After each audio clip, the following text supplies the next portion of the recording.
مومنو، جب تم آپس میں کسی میعاد معین کے لیے قرض کا معاملہ کرنے لگو تو اس کو لکھ لیا کرو،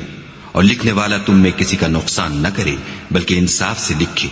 نیز لکھنے والا جیسا خدا نے اسے سکھایا ہے لکھنے سے انکار بھی نہ کرے،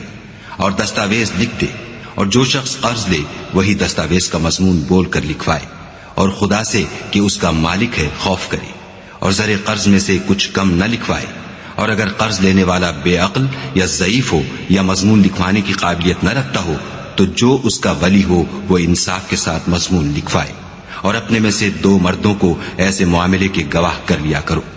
اور اگر 2 مرد نہ ہوں تو 1 مرد اور 2 عورتیں جن کو تم گواہ پسند کرو کافی ہیں، کہ اگر ان میں سے ایک بھول جائے گی تو دوسری اسے یاد دلا دے گی، اور جب گواہ گواہی کے لیے طلب کیے جائیں تو انکار نہ کرے۔ اور قرض تھوڑا ہو یا بہت اس کی دستاویز کے لکھنے لکھانے میں کاہلی نہ کرنا، یہ بات خدا کے نزدیک نہایت قرین انصاف ہے، اور شہادت کے لیے بھی یہ بہت درست طریقہ ہے، اس سے تم کو کسی طرح کا شک و شبہ بھی نہیں پڑے گا۔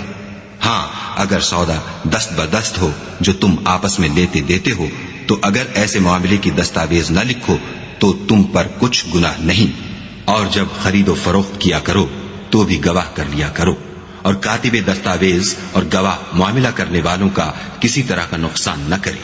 اگر تم لوگ ایسا کرو تو یہ تمہارے لیے گناہ کی بات ہے، اور خدا سے ڈرو اور دیکھو کہ وہ تم کو کیسی مفید باتیں سکھاتا ہے،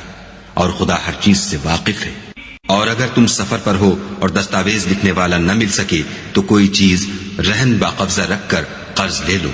اور اگر کوئی کسی کو امین سمجھے یعنی رہن کے بغیر قرض دے دے تو امانت دار کو چاہیے کہ صاحب امانت کی امانت ادا کر دے، اور خدا سے جو اس کا پروردگار ہے ڈرے۔ اور دیکھنا، شہادت کو مت چھپانا، جو اس کو چھپائے گا وہ دل کا گناہگار ہوگا،